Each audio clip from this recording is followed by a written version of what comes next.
Hello दोस्तों, अगर आप हैं क्लास 10th में तो आपके लिए ये वीडियो इम्पोर्टेंट होने वाला है, क्योंकि आज हम पढ़ेंगे हिस्ट्री का चैप्टर 2 समाजवाद एवं साम्यवाद के MBVI ऑब्जेक्टिव, वो भी क्वेश्चन बैंक से। समाजवाद एवं साम्यवाद के MBVI ऑब्जेक्टिव को देखेंगे, वो भी क्वेश्चन बैंक से, क्योंकि आपको पता है कि क्वेश्चन बैंक से लगभग प्रश्न जो है लड़ जाते हैं एग्जाम में। तो चलिए शुरू करते हैं, लेकिन शुरू करने से पहले प्लीज़ वीडियो को लाइक कर दीजिए और चैनल पर न तो चैनल को सब्सक्राइब करना मत भूलिएगा। तो चलिए शुरू करते हैं। तो देखिए, पहला है हमारा प्रश्न, कार्ल मार्क्स का जन्म कहाँ हुआ था। तो कार्ल मार्क्स का जन्म हुआ था, कहाँ हुआ था, तो कार्ल मार्क्स का जन्म जर्मनी में हुआ था। तो इसका बी बिल्कुल राइट आंसर हो जाएगा। तो दूसरा है हमारा साम्यवादी शासन का पहला प्रयोग कहाँ हुआ था। तो साम्यवादी शासन का पहला प्रयोग रूस में हुआ था। तो इसका ए बिल्कुल राइट हो जाएगा। ठीक है, तो चलिए देखते हैं हमारा तीसरा, बोल्शेविक क्रांति कब हुई थी। तो बोल्शेविक क्रांति हुई थी नवंबर 1917 में। इसका बी बिल्कुल राइट हो जाएगा। चौथा है हमारा, युद्ध और शांति या वार एंड पीस पुस्तक किसने लिखी थी। तो ये टोल्स्टॉय ने लिखी थी। तो हमारा बी बिल्कुल राइट रहेगा। तो चलिए 4 तक प्रश्न हमने देख लिया है। तो चलिए अब आगे बढ़ते हैं। हमारा 5वां प्रश्न है कि रूस में कृषक दास प्रथा का अंत कब हुआ था। तो रूस में कृषक दास प्रथा का अंत 1861 यानी 1861 में हुआ था। तो ब्रेस्ट लिटोवस्क की संधि किन देशों के बीच हुई थी। तो रूस और जर्मनी। तो हमारा डी बिल्कुल राइट हो जाएगा। तो हमारा 7वां प्रश्न है, समाजवादियों का बाइबिल किसे कहा जाता है। तो समाजवादियों का बाइबिल दास कैपिटल का कहा जाता है। दास कैपिटल का प्रकाशन किस वर्ष हुआ था। तो 1867 यानी 1867 में हुआ था। तो हमारा सी बिल्कुल राइट हो जाएगा। तो चलिए अब आगे बढ़ते हैं, हमारे अगले प्रश्न पर चलते हैं। तो हमारा 9वां प्रश्न है कि रूस की बोल्शेविक क्रांति का नेतृत्व किसने किया था। तो रूस की बोल्शेविक क्रांति का नेतृत्व लेनिन ने किया था। तो हमारा ये सी बिल्कुल राइट हो जाएगा। कार्ल मार्क्स की पुस्तक का क्या नाम था।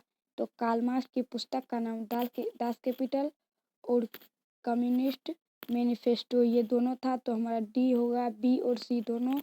तो हमारा डी बिल्कुल राइट हो जाएगा। रॉबर्ट ओवन कहाँ का निवासी था। रॉबर्ट ओवन ब्रिटेन का निवासी था। वैज्ञानिक समाजवाद का जनक किसे माना जाता है। तो हमारा सी बिल्कुल राइट हो जाएगा। कार्ल मार्क्स को वैज्ञानिक समाजवाद का जनक कहा जाता है। तो चलिए अब हम अपने 13वें प्रश्न पर चलते हैं। तो हमारा 13वां प्रश्न है, रूस में प्रतिनिधित्वात्मक संस्था ड्यूमा का गठन कब हुआ था। तो ये हमारा सी बिल्कुल राइट हो जाएगा, क्योंकि 1905 में हुआ था। बोल्शेविक दल का कार्यक्रम अप्रैल थीसिस किसने लिखा। तो अप्रैल थीसिस किसने लिखा था, लेनिन ने लिखा था। किस संधि के तहत रूस प्रथम विश्व युद्ध से बाहर हो गया था। तो हमारा बी बिल्कुल राइट हो जाएगा, ब्रेस्ट लिटोवस्क की संधि। रूस में अल्पमत वाला दल क्या कहलाता है। तो रूस में अल्पमत वाला दल कहलाता है मेंशेविक दल। रूस की संसद को क्या कहते हैं। तो रूस की संसद को हम ड्यूमा कहते हैं। तो हमारा चलिए अब 18वां प्रश्न में चलते हैं। तो 18वां प्रश्न हमारा, 1917 की पहली रूसी क्रांति को किस नाम से जाना जाता है। तो इसे हम फरवरी क्रांति के नाम से भी जानते हैं। 1917 की पहली रूसी क्रांति किस नाम से जानी जाती है। तो फरवरी क्रांति के नाम से जानी जाती है। तो 19वां प्रश्न है, लुई सोलाबो को फांसी कब दी गई थी। तो लुई सोलाबो को फांसी 1793 में दी गई थी, 1793। ठीक है, लेनिन का उत्तराधिकारी कौन था। तो लेनिन का उत्तराधिकारी स्टालिन था। नई आर्थिक नीति किसने लागू की थी। तो नई आर्थिक नीति लेनिन ने लागू की थी। 1919 में थर्ड इंटरनेशनल की स्थापना किसने की थी। तो ये हमारे लेनिन ने की थी। सोवियत संघ का विघटन कब हुआ था।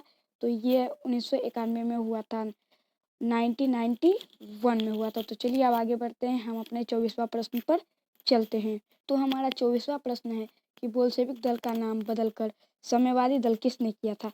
तो बोल्शेविक दल का नाम बदलकर साम्यवादी दल किसने किया था। तो ये हमारे लेनिन साहब ने किया था। रूस में कृषि दासता को किसने समाप्त किया।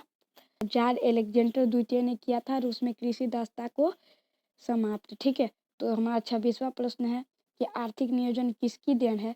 तो आर्थिक नियोजन रूसी क्रांति की देन है। विश्व का पहला समाजवादी शासन स्थापित करने वाला देश कौन है। तो किसमें विश्व का पहला समाजवादी शासन हुआ था। तो रूस में हुआ था, तो सी बिल्कुल राइट हो जाएगा। पेरेस्ट्रोइका तथा ग्लासनोस्ट की अवधारणा किसने की थी? तो ये हमारे मिखाइल गोर्बाचोव ने किया था। ठीक है, आप भाई प्लीज़ वीडियो को लाइक कर दीजिए और चैनल को सब्सक्राइब कर दीजिए, क्योंकि ऐसा ही आपको लाभदायक वीडियो सिर्फ हमारे चैनल से ही आपको प्राप्त होगा।